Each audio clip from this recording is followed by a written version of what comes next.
نام حضرت امام اعظم نعمان است. حضرت میگه در همسایگیش یک شخصیت یهودی زندگی میکرد. اون یهودی میگه عادت داشت دایم حضرت امام اعظم یعنی آزار میداد، تحقیر میکرد، سرزنش میکرد، در بین مردم بد میگفت.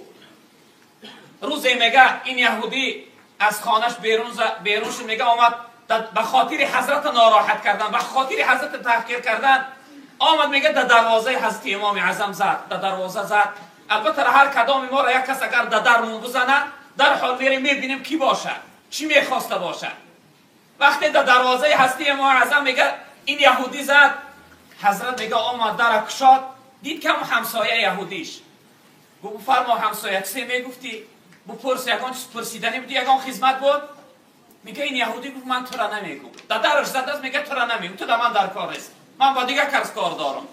سبحان الله. حضرت میگه گشت در خانهش درام، من چیزی نگفت. دفعه دیوم میگه در دروازش زد، دفعه دیوم حضرت امام اعظم برآمد، گفت چیزی میگفتی برادر؟ گفت نه من تو را نمیگم، با تو کار ندارم. گفت دوباره حضرت میگه در خانهش درآمد، دفعه سوم زد. در این حالتی درنگ برنگی که در دروازش میزد، میگه مردم در نزد دروازه حضرت امام اعظم جمع زدن. تا این بدبخت چقدر حضرت غم میداده باشه، ناراحت میکرده باشه. مردم همه جمع زدن. حضرت میگه از در بیرون شد، دفعه سوم. وقتی بیرون شد گفت چیزی میگفتی؟ گفت البته را سوال دارم، میخوام که سوالامو جواب بگوی. حضرت گفت اگر بدانم گفت جواب میگم. سوال چی است؟ گفت دو سوال دارم.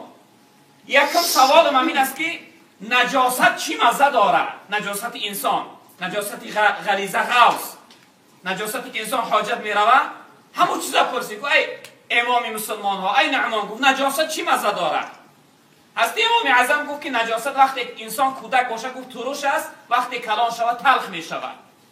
میگه این شخصیت گفت که تو نجاست خورده که مزهش میدانی. یهودی گفت. حضرت امام اعظم گفت من نجاست نخوردم. گفت از تاریخ ها و از کتاب ها خواندم که چنین مزه داره. گفت بگذار، این جواب قبول کردم. گفت دویم سوال دارم. گفت دویم سوال چی هست؟ گفت دویم سوالم همین است که همین همسایه ها و مردم میگن که مادر داری، مادر بسیار بزیب است. حضرت امام اعظم گفت دادی خدا. گفت مادر تا میگن قامتی بلند داره. گفت دادی خدا. گفت مادر تا میگن شکمش سفید است. گفت دادی خدا. گفت مادر تا میگن موهای سیاهی دراز داره. گفت دادی خدا. برادر عزیز سوال اگر از ما بپرسن چه جواب میگفته باشه؟ آیا طاقت صبرش داری یا نداری؟ در تمام سوالش میگه حضرت امام اعظم گفت دادی خدا. در آخر این یهودی چی گفت؟ وقتی که مادرت اینقدر بزه باشه، اینقدر حسن و خوبی داشته باشه، مادرت به من نمیتی؟ مادرت در نکاح من نمیدراری؟ حضرت امام اعظم که مادرم مکلف است. گفت مادرم کلان است، به عقل است، اختیار در دست خودش است. میپرسم اگر بخواه گفت میتی مادر من، اگر مادرم راضی باشه بگذار بتونه بیتیمش. حضرت امام اعظم میگه از دروازه جانب خانه در آمدن، کله این کافر میگه سر این کافر از گردنش جدا شد و پرید، میگه دور پرید. میگه یگان شخصیتی نبود که مقصد گردنی را از سرش شمشیر خطی بزنه پرانه. سر این یهودی میگه از تنش جدا شد و پرید. مردم فریاد کردن نه این نعمان امام اعظم بیرون شد، چی حادثه است؟ این چی واقعه است؟ حضرت میگه از دروازه بیرون شد، با سوی مردم گفت که این شمشیر صبر من بود که کله را از تنش جدا کرد. این شمشیر صبر من بود. در این قدر سخنهای سخت، در این قدر گپهای قبیح بدی من صبر کردم، شمشیر صبر من کله را از تنش جدا کرد. ببینه برادر عزیز که ما و شما باید از این بزرگوارها عبرت بگیریم. ما باید از اینها نمونه داشته باشیم.